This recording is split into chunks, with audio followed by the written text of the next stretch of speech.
If you're going through the anxiety recovery journey and you're experiencing these physical symptoms and you're getting scary, intrusive thoughts and you're getting feelings of unreality and you're just feeling like you're not making any progress, you feel like you're just stuck and you're not sure what to do. How do I get out of this? How do I even see myself getting out of this if I don't even notice if I'm getting better? Well, in this video, I'm going to really share with you really how to measure your progress. And one of the pitfalls I see so many people who go through the anxiety recovery journey make. It's such an easy mess up. I see people do this all the time. And I want you to be aware of this on your journey so that you don't fall into the trap that so many other people fall into. So I would highly recommend watch this video till the end, really understand this concept, get it once, really drill in your head. And that way, as you're going through the recovery journey, you will not make this pitfall. So let's get started.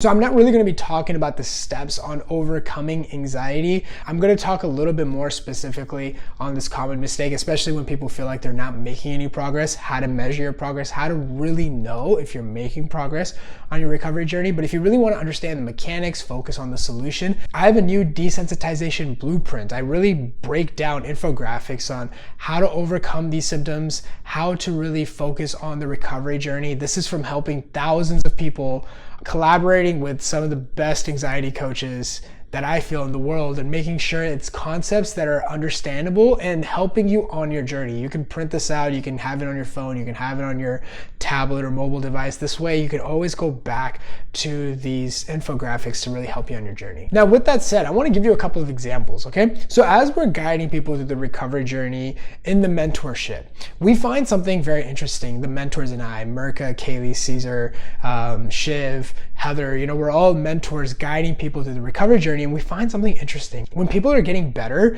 when we're guiding people through the recovery journey, we see a lot of growth, right? Especially because it's mentorship, we see it really quickly.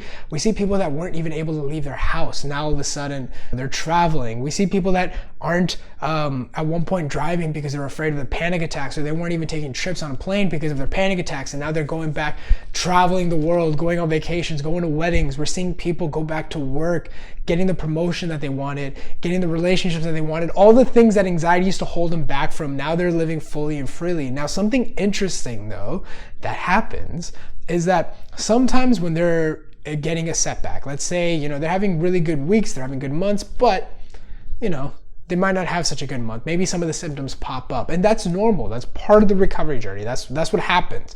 It's not linear. It's often like this, but it's going in an upward trend. So that means there'll be times where some of the symptoms will come back. And something interesting happens when they're experiencing a setback. They feel like they haven't made any progress. And I remember there was this one time I was working, okay? And for me, during my anxiety recovery journey, my goal was just, can I work? I was so housebound, I was so dependent on my family that I never even thought I could be independent. And so being independent for me, even now, I really, I'm so grateful for it, to be able to rely on my own. It's something that I don't take for granted.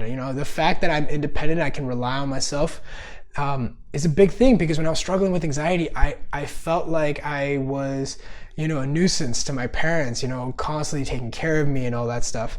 And when I was going through the recovery journey, my goal was simple. Can I just work? So then I don't have to rely on my parents. I don't have to put a burden on them. I can at least somewhat have a normal life at the time. I didn't know if I was even capable of having a normal life. And when I was going through the recovery journey, I had made a lot of progress. And I remember I was working. I think I was working like an 8 or 9 hour shift that day, and like 6 hours in, I was just experiencing a lot of symptoms. I was doing really well, but this day I was just experiencing really intense symptoms. And I was asking myself, I'm like, man, I feel like I've not made any progress. Like, I just feel like I haven't gotten anywhere. But my symptoms are there. And something interesting happened, which was, I was like, wait a minute. Look where you are right now. You're working. You've been working a 6-hour shift, Shaan. Like you're not sitting at home. Like just like 6 months ago, you were sitting at home. You know, you've put on 10 pounds. Some of your symptoms have dropped, not all of them. Some of the symptoms are still there, but look how much you're doing. You're gonna be hanging out with friends after. This was something that wasn't even possible 6 months ago. Right? And so what was happening was I had to realize and shake myself. I'm like, wait, what am I doing? But what was happening was I was really measuring my progress based on my feelings. And I see a lot of people that go through the anxiety recovery journey make this mistake where when they're feeling good, they're like, oh, I'm almost getting out of this. I can see the light at the end of the tunnel, right? And then when they're feeling bad, they're like, oh, I feel like I've not made any progress. It's almost like this dichotomy. It's almost this polarized black or white. And why does that happen? Because it's such an interesting phenomenon. And I really even want to break down the neuroscience of it. But I think anybody who has recovered from anxiety will know this. In the mentorship, we break down this concept called state-dependent memory, which is your memory access has a lot to do with your emotional state.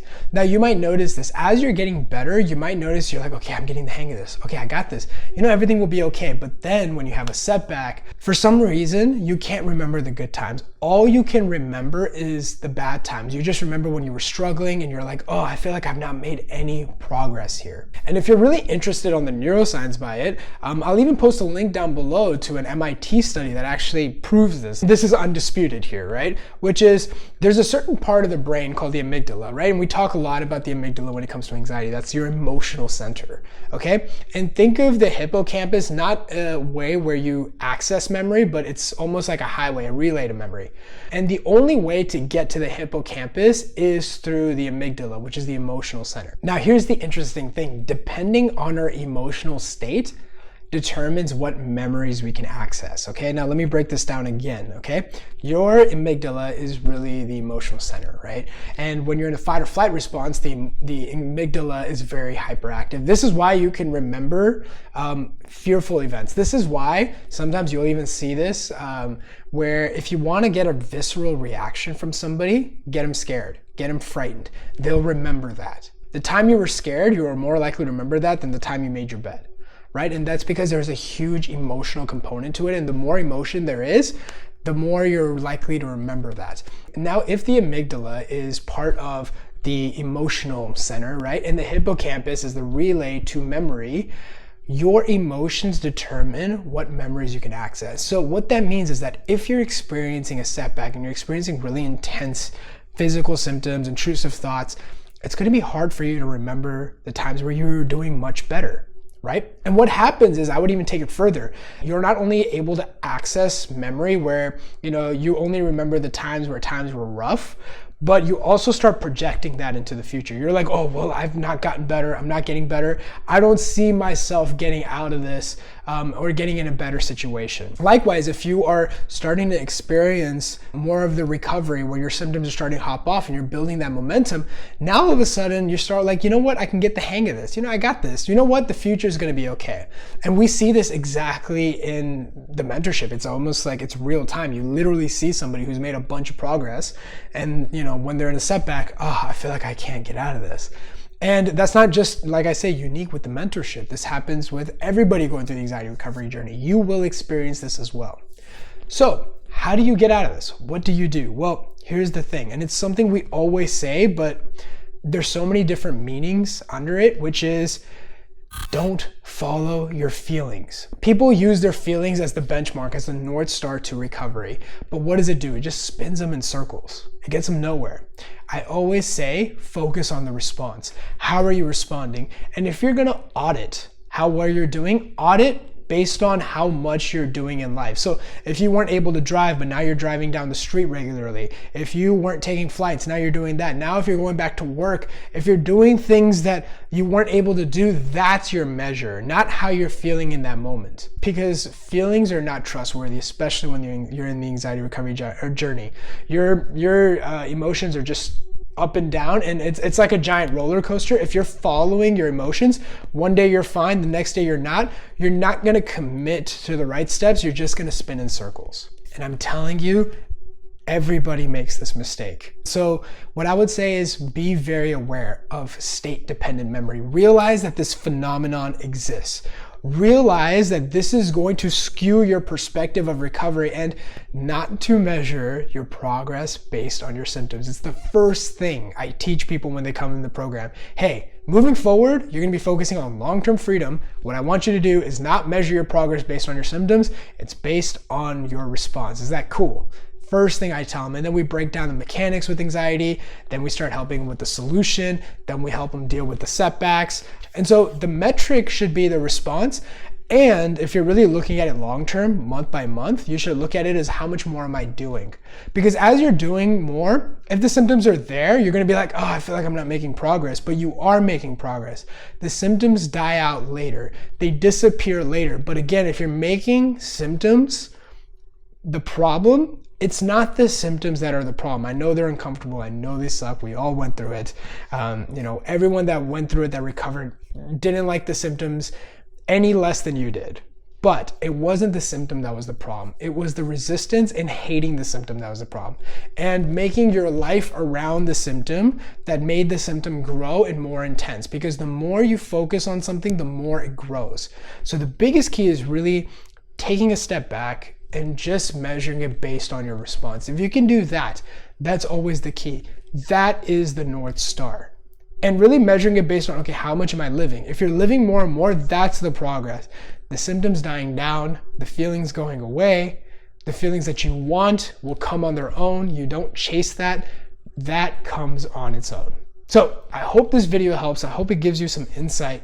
These are the nuances about anxiety recovery. Yeah, these are the things that you're going to have to realize on the recovery journey. And it's just a matter of, how do you want to realize it? Do you want to make a few mistakes and realize it? Or do you want to streamline this, expedite it, have people guide you through the recovery journey to help you understand this? Because recovery comes in layers. And people just think if the symptom goes away, that's fine.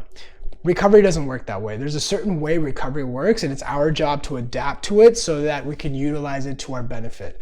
Not really looking at recovery as it should happen this way, and this is the way I'm expecting it to, and then getting disappointed. So like I say, really find somebody to guide you through the recovery journey. If you want that to be me, if you want that to be my team, you can hit the link down below. When you hit the link down below, there's going to be a video really describing the mentorship, really seeing if it's a good fit, really giving you a good understanding of how it works. And then if it's something that you're interested in, we want to have a call before we formally invite you to the mentorship, just to make sure that it's the right fit for you, that it's a win-win, that it's something that can help you. And because me and my team will be guiding you for an extended period of time, we want to make sure that you're somebody that that we can honestly help, because it's a relationship that's built. And the goal for the mentorship is always the same, right? Helping you become your own guide so that you don't need anything in the future, including the mentorship. So I hope this video helps, and I'll see you in the next one.